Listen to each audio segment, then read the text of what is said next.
오늘 말씀은 사도행전 4장 5절로 12절 말씀입니다.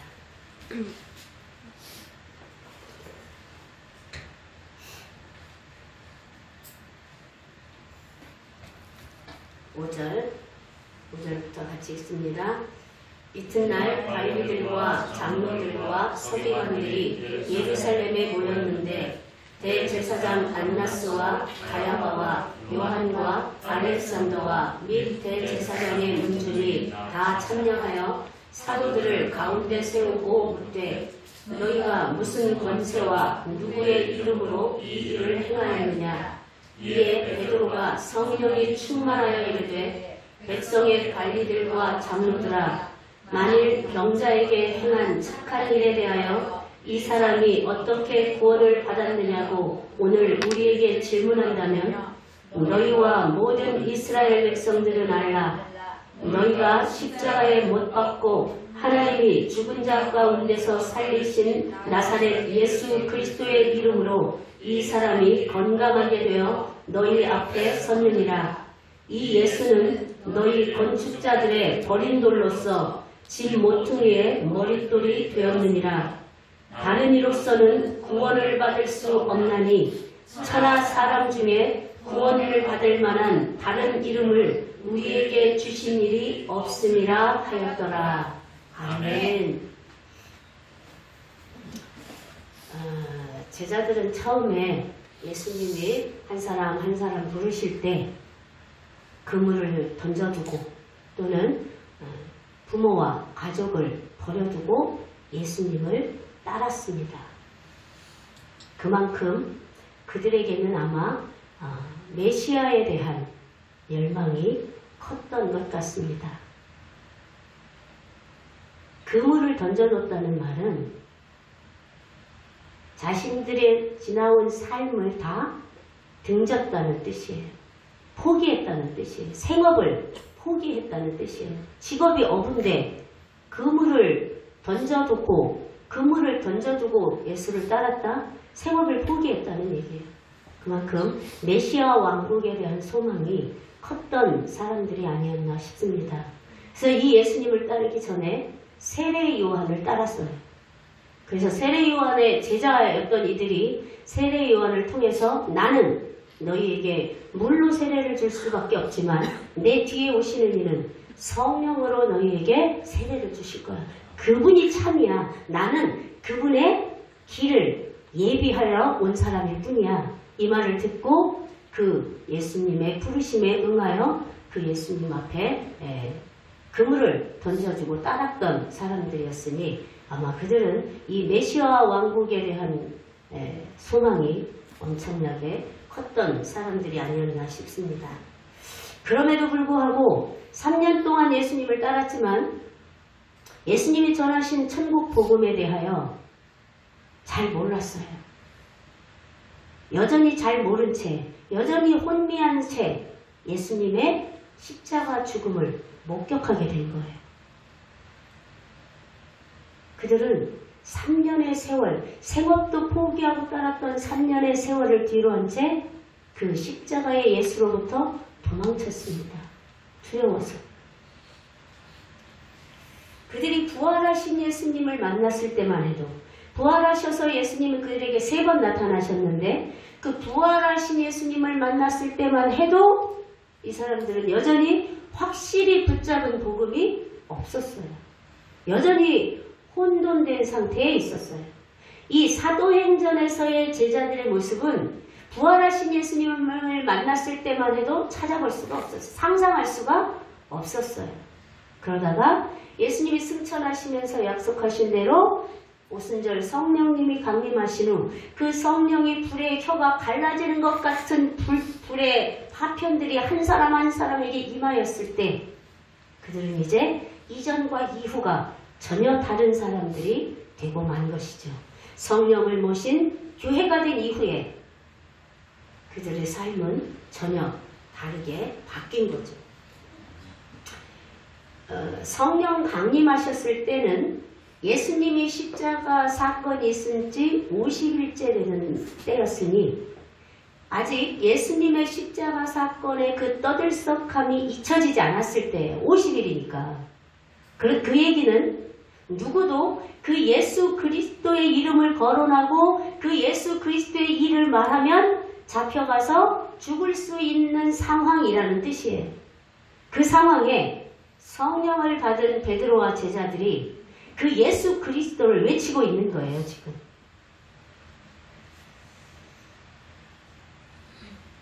그래서 베드로가 성령 강림의 사건을 보고 놀란 사람들에게 놀라지 말아라.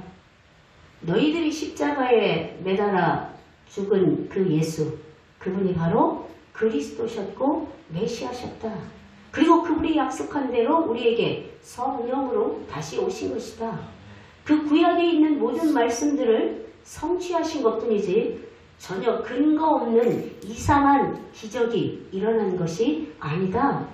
담대하게 예수가 그리스도이심을 선포하게 됐던 거죠. 그랬을 때 3,000명이 그 자리에서 회개하고 구원을 얻는 일이 일어났던 거죠. 그렇게 성령 강림 사건은 왔는지 안 왔는지 알게 모르게 이런 사건이 아니라 아주 파워풀하고 임팩트 있게 그렇게 임하신 사건. 그래서 그 사건을 목격한 사람이라면 누구도 그 기억을 지울 수 없는 그런 미라클한 그러한 사건으로 오셨던 것입니다. 우리가 오늘 4장을 읽었지만 3장을 보면 3장에 바로 성령이 충만했던 3,000명을 회개하게 했던 베드로가 어느 날 기도할 시간이 돼서 예루살렘 성전으로 기도하러 올라가면서 일어난 사건이 있습니다. 이 이스라엘 사람들에게는 율법에 하루 3번 기도하라 이렇게 명시되지는 않았으나 하루 3번 기도하는 것을 생활화하도록 교육을 받고 자랐어요. 그래서 그렇게 해야 하는 사람들이었어요. 하루 3번 기도 시간은 오늘 3장에서 말할 때 베드로는 제9시 기도 시간 이렇게 얘기하는데 여기서 말하는 제9시는 우리 시간으로 오후 3시예요. 주로 성경에 등장하는 시간은 3시, 6시, 9시예요. 3시는 오전 9시, 6시는 낮 12시, 9시는 오후 3시예요. 예수님이 십자가에 매달린 시간이 3시, 오전 9시였어요. 그리고 6시간 동안 모든 물과 피를 다 쏟으신 후에 9시에 운명하셨죠. 그 9시 기도 시간이 돼서 베드로와 요한이 또 다른 제자들과 무리들과 함께 예루살렘 성전을 들어가는데 예루살렘 성전에는 6개의 문이 있어요. 워낙 성전이 크니까 문이 곳곳에 있는데 그 중에 미문, 아름다울 미예요. 그러니까 아름다운 문이라는 이름이 붙여진 문으로 들어가서 성전으로 들어가려 하고 있었는데 그 아름다운 문 앞에는 늘 안진뱅이가 앉아서 구걸을 하고 있었어요. 그건 어제 오늘의 일이 아니라 계속 있었던 일이고 베드로와 요한도 계속 보던 사람이에요. 그동안은 그냥 지나쳤고 때로는 구걸하니까 적선도 했겠죠. 그런데 이 성령이 충만한 오늘 성령을 받은 이후에 기도하러 갔던 베드로와 요한은 태도가 달라진 거예요. 긍휼한 마음이 생긴 거예요. 이 사람에게도 하나님의 구원의 은혜가 임하였으면 좋겠다는 긍휼한 마음이 생긴 거예요. 이것이 성령 충만의 특징이에요. 성령을 받으면 내 마음이 성령으로 충만하면 모든 이에게 긍휼한 마음이 생기는 거예요. 설사 나에게 원한을 가진 사람에게조차도 그래도 저 사람에게도 사정이 있을 것인데 그래도 저 사람에게도 소망이 있을 것인데 아픔이 있을 것인데 긍휼한 마음이 생기는 게 성령 충만의 특징이에요. 그래서 베드로와 요한도 그 긍휼한 마음을 가지고 구걸을 하고 있는 안진뱅이에게 얘기했어요. 난 너에게 줄 돈은 없어. 은과 금은 내게 없어. 그런데 내게는 예수 그리스도가 있어. 내가 그 예수 그리스도 이름의 능력을 나눠주고 싶다. 내가 나사렛 예수 그리스도의 이름으로 일어나 걸어라. 그리고 손을 잡아 일으켰더니 안진뱅이가 평생을 안진뱅이였다고 그랬어요. 그 평생이 4장에 보면 40년이라고 했어요. 40살이래요. 40년을 안진뱅이로 살았던 그가 일어났어요. 그리고 걷기도 하며 뛰기도 하며 자기도 놀라워서 그 하나님 나사렛 예수 그리스도의 이름을 찬송했다 그랬어요.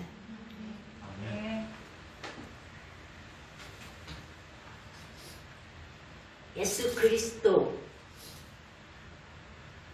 그 이름이 우리가 생각할 때 불가능하리라 생각하던 그 일을 가능하게 했습니다.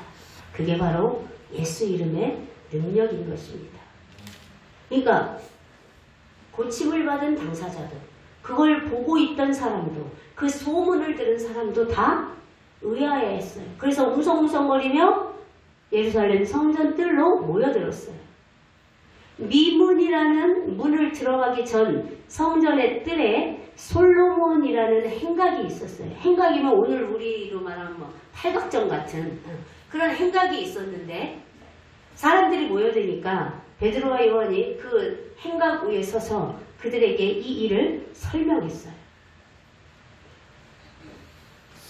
이 일은 우리 개인의 능력으로 된 일이 아니야. 우리를 신비스럽게 쳐다보지 말고 우리를 무슨 능력자로 쳐다보지 마. 우리가 한 게 아니야.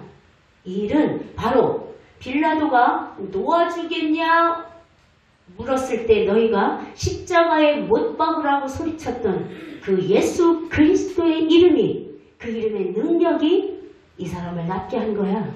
우린 그 이름을 믿었고 그 이름을 믿어 구원을 얻었고 그 너희가 죽도록 십자가에 매달리게 한 그 예수를 하나님이 사흘 만에 다시 살아나게 하신 그 부활하신 예수 그리스도를 우리가 믿은 그 그리스도를 그리고 그 그리스도의 이름의 능력을 선포했을 때 이 사람이 낫게 된 거야. 너희도 구원을 받고 싶어? 그러면 예수의 이름을 믿어. 그래서 3장 19절에 보면 너희가 회개하고 돌이켜 죄사함을 받아라. 그러면 새롭게 되는 날이 주 앞으로부터 이를 것이다. 그 새롭게 되는 날이 뭐예요? 영생으로 살아가는 이제부터 이전 날의 생명, 옛사람의 생명으로 살아가는 삶이 아니라 영원한 생명으로 살아가는 새롭게 되는 날이 하나님으로부터 너희에게 주어질 거야. 아멘. 이 설교를 듣고 5,000명이 회개하고 예수 그리스도를 믿게 되었다. 자, 이 사건이 종교 지도자들에게도 알려지게 됐고 또는 본 사람도 있고 그 현장에서 이 솔로몬 행각에서 외치는 베드로의 설교를 들은 사람도 있어요. 그 들은 사람들 중에 사두개인들은 부활이 없다고 주장하는 사람들이에요. 성경에서 말하는 바리새파 이 사람들은 부활이 있다고 믿는 사람들이고 사두개파 이 사람들은 부활이 없다고 믿는 사람들인데 그들이 들으니까 죽은 너희가 십자가에 매달려 죽게 한 예수를 하나님이 사흘 만에 다시 살리셨다 이렇게 얘기하네요. 그 사흘 만에 다시 살리신 예수 그리스도의 이름으로 이 사람이 낫게 됐다 이 소리를 들었어요. 부활을 얘기하네. 저것이 그래가지고 다음 회에 고소를 했어요. 이 베드로와 요한을. 그래서 이제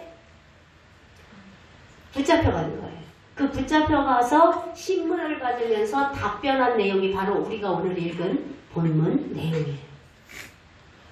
신문 내용이 뭐냐면 너희가 무슨 권세와 누구의 이름으로 이런 일을 행했어? 이런 일이 뭐예요? 이 사람을 낫게 했냐 이 말이에요. 무슨 권세와 누구의 이름으로 이 사람을 낫게 한 거야? 그랬더니 베드로가 이 사람이 어떻게 이렇게 낫게 됐느냐고 물으신다면 내 얘기를 잘 들으시오. 이러면서 답변하고 있는 거예요. 여기 이 안진뱅이였던 이 사람 당신들이 십자가에 못 박았지만 하나님이 사흘 만에 다시 살리신 예수 그리스도의 이름이 이 사람을 이렇게 온전히 건강하게 낫게 했어. 당신들도 구원을 얻고 싶어? 그러면 예수 그리스도의 이름 외에는 구원 얻을 만한 이름이 없어. 그러면서 12절에 확실하게 예수 그리스도가 구원자이심을 이야기합니다. 오늘 본문 12절을 같이 한번 읽어봅시다. 다른 이로서는 구원을 받을 수 없나니 천하 사람 중에 구원을 받을 만한 다른 이름을 우리에게 주신 일이 없습니다. 아멘. 천하 사람 중에 예수 그리스도 외에는 우리에게 구원을 줄 다른 이름은 없다. 이 말은 바울이 말하는 다른 복음은 없다. 이 얘기와 같은 얘기예요. 이 설교를 들은 사두개인들과 종교 지도자들, 대제사장과 장로들이 아니 저것이 무식하고 가난한 어부였는데 언제 저렇게 똑똑해져가지고 이렇게 그냥 논리 정연하게 답변을 하는 거지? 놀랬어요. 수근수근했어요. 이게 바로 성령이 내 안에 들어오셔서 나로 사신 결과입니다. 성령이 들어와 계신 사람은 그 성령님이 내 대신 내 인생을 살도록 내 삶을 맡겨드려야 해요. 내가 주권적으로 내 뜻대로, 내 의지대로, 내 경험대로, 내 지식대로, 내 생각대로 살면 성령님은 들어와 계셔도 내 대신 내 삶을 살아줄 수가 없어요. 내 안에 사시옵소서, 성령님 내 안에 사시옵소서. 이 말은 죽느냐 사느냐의 삶이 아니라 활동하시옵소서 이 말이에요. 성령님이 내 안에서 활동하시게, 그래서 성령님을 드러내시게, 내 삶을 통해 드러내시게 하는 방법, 내 삶을 전적으로 맡기는 거예요. 전적으로 내려놓는 거예요. 아까 말한 죽음, 십자가의 죽음에 연합하는 거예요. 그리고 주님이 사시옵소서. 나의 이 성품 가운데 주님이 사시옵소서. 나는 이 일이 이렇게 했으면 좋겠는데 이 내 뜻 가운데 주님이 사시옵소서. 나는 이 일을 선택하지 않고 싶은데 이 선택 가운데 주님이 사시옵소서. 그럴 때 주님이 내가 되셔서 내 지혜가 되시고 내 생각이 되시고 내 선택이 되시고 내 의지가 되시고 내 총명이 되셔서 내 안에 사시면 베드로가 우리가 아는 베드로가 아닌 베드로를 드러낸 것 같은 그 삶을 성령님이 우리에게도 허락하신다는 얘기예요. 예수 그리스도를 영접하고 거듭난 모든 사람 안에는 성령님이 들어와 계십니다. 그런데 그 성령님을 드러내시는 건 각 사람마다 달라요. 그 정도, 그 능력, 드러내시는 활동의 양이 다르다는 얘기예요. 능력의 차이가 있다는 거예요. 그건 성령님마다 능력의 차이가 있어서가 아니라 그 사람이 얼마나 주님 앞에 자신을 맡겨서 내 안에서 성령님이 사시옵소서 맡겼느냐의 차이인 거예요. 전혀 맡기지 않고 내 뜻대로 내가 살아가는 사람은 성령님이 전혀 드러날 수 없는, 그래서 옛사람의 성품은 대로 살아가는, 그러니까 예수를 믿는다는 게 뭐 저래? 이런 소리를 듣는 사람이 되는 것이고, 나를 맡기면 내 성품 가운데 하나하나의 내 어그러진 성품을 주님 앞에 맡겨드리면서 이 성품 가운데 주님 사시옵소서, 성령님이 대신 사시옵소서, 이 성품을 주님께 맡겨드립니다. 그렇게 죽는 사람에게는 성령님이 사시는 능력을 나타내신다는 거예요. 그 정도의 차이가 있을 수밖에 없는 거예요. 얼마나 나를 내어드리느냐의 차이가 성령님이 내 안에 사시는 능력에 나타나는, 성령님이 드러나시는 정도의 차이이기 때문에 그래요. 우리에겐 누구나 다 옛사람이 있고 우린 누구나 다 에베소서에서 말하는 것처럼 우리 모두는 다 허물과 죄로 죽었던 사람이에요. 오직 예수 그리스도로 다시 살게 된 사람이에요. 그래서 그 허물과 죄의 흔적이 우리 안에는 있어요. 그것을 옛사람이라고 해요.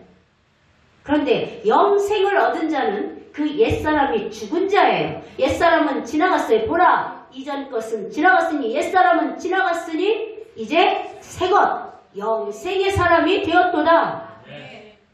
그러니까 영생의 사람으로 살아야 하는 거예요. 그 영생을 얻은 자의 삶이라는 게 바로 옛사람을 주님 앞에 내어드리고 성령님이 내 안에 사시옵소서 하는 사람이라는 뜻이에요. 날마다 나는 죽고 그리스도가 내 안에 사시게 하는 사람이라는 거예요. 그 날마다 나는 죽은 무덤이 얼마나 깊고 많으냐, 얼마나 큰 무덤의 흔적을 갖고 있느냐에 따라 성령님이 그 사람 안에 사시는 능력이 달라진다는 얘기예요. 성령님이 베드로 안에 들어오셨을 때 성령님이 베드로로 사셔서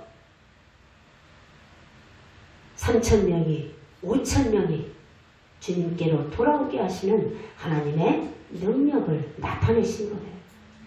베드로는 이전에 자기의 그 무지한 삶이, 앞서갔던 삶이, 예수님을 자기만큼 사랑하는 자가 없다고 자부했던 삶이 주님 앞에 다 드려져야 한다는 걸 알았고, 그건 아무것도 아니라는 걸 알았어요. 그래서 온전히 내 안에서 새 일을 행하실 주님을 믿고 자기 자신의 인생을 맡겨버렸어요.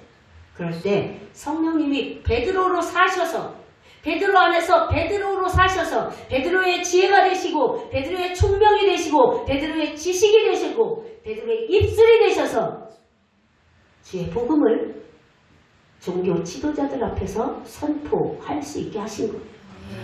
성령님이 바울 안에 들어가셔서 바울로 사셨을 때 바울은 전 세계에 복음을 전하는 그리스도의 능력을 나타내게 되었고, 신약성경 27권 중에 13권을 기록하는 놀라운 하나님의 역사를 나타내는 하나님의 능력의 삶을 살게 된 거예요. 그게 바로 바울 안에서 성령님이 사신 결과예요. 바울은 날마다 죽는다고 했어요. 바울은 명예도 위치도 아주 존경받을 만한 사람의 위치에 있었어요. 그런데 그것을 쓰레기처럼 여긴다고 했어요. 뭐 앞에서는? 하나님 앞에서는. 하나님 앞에, 그건 세상에서나 존경받을 위치고 명예지, 하나님 앞에서는 그건 쓰레기와 같다. 배설물과 같다. 그래서 나는 그 옛사람에 대하여 날마다 죽노라. 그랬을 때 그 바울을 통해 하나님은 놀라운 역사를, 오늘날 우리에게까지 복음이 전해지는 이 역사를 나타내신 거죠. 나를 인정하는 만큼, 나의 죄됨을 인정하는 만큼 주님은 우리에게서 주님으로 사실 수 있습니다. 제가 어느 교회 전도사로 이력서를 내고 면접 설교를 하게 됐을 때 처음에는 막 떨렸어요. 처음 설교하는 거니까 이렇게 몇 사람 없으면 또 덜 떨릴지도 몰라. 근데 막 많은 사람 앞에서 설교를 처음 하는데 떨리더라고요. 그래서 주님께 온전히 맡겼어요. 내가 이 교회의 전도사로 오는 것도 주님의 뜻이고 오지 않는 것도 주님의 뜻으로 받아들입니다. 주님이 제 안에서 주님이 하시옵소서. 주님이 선포하시옵소서.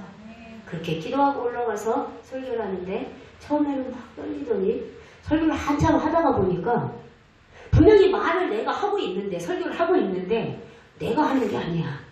누군가 내 안에서 막 하는 것 같아. 누군가 대신 말하고 있고 나는 그냥 이렇게 서서 뭐라고 하는 것 같아. 너무나 평안하고 너무나 자연스럽게 성령님이 내 안에서 사실 때 그런 일이 나타나는 거예요. 나는 그 작은 일을 설교할 시간마다 많이 수없이 경험하고 있지만 이 베드로와 같은, 바울과 같은 경험도 우리가 얼마나 전적으로 주님을 신뢰하느냐, 얼마나 절대적으로 주님을 의존하느냐에 따라 경험할 수 있게 되는 거예요. 베드로가 받은 성령, 우리가 받은 성령 다릅니까? 다릅니까? 같은 성령입니다. 같은 성령을 우리도 받았습니다. 그렇다면 베드로와 요한이, 빌립이, 안드레가, 야고보가 자신을 내어드리고 내 안에서 성령님이 사시옵소서 맡겼던 것처럼 우리도 그렇게 맡기면 그들과 같은 삶을 살아내게 될 것입니다. 그랬기 때문에 사도 요한을 제외한 11제자 모두가 순교를 당했습니다. 바울을 포함하면 12제자요. 스데반을 포함하면 13제자가 순교를 당했습니다. 순교는 믿음이 좋다고 해서 내가 원한다고 해서 할 수 있는 일이 아닙니다. 온전히 주님이 내 안에 사실 때 가능한 일입니다. 주님이 내 안에 사시니까, 주님이 내가 되어 사시니까 스데반은 순교당할 때 예수님처럼 주여 저들을 용서하여 주시옵소서. 저들의 죄를, 저들이 행하는 일이 얼마나 큰 죄인지를 알지 못합니다. 그렇게 반짝반짝 빛나는 얼굴로, 돌에 맞아 피 흘려가며 그 반짝반짝 빛나는 얼굴로 그렇게 기도하며 죽을 수 있는 것입니다. 그래서 순교는 내가 하는 게 아니라 온전히 내 안에 성령님이 사실 때 가능한 일입니다. 지금 우리가 어떤 위치에 있든 어떤 자리에 있든 또는 어떤 안 좋은 상황에 있든 상관없이 우리가 정말 주님을 절대적으로 신뢰하고 절대적으로 의지하고 순종한다면 주님은 우리 안에서 우리의 삶을 사시게 될 것이고, 그런 우리를 통해 사방에서 사람들이 이곳은 예수 그리스도가 살아계신 교회구나 모여들게 될 것입니다. 그런 우리의 삶이 되고 그런 귀한 교회가 되기를 축복합니다.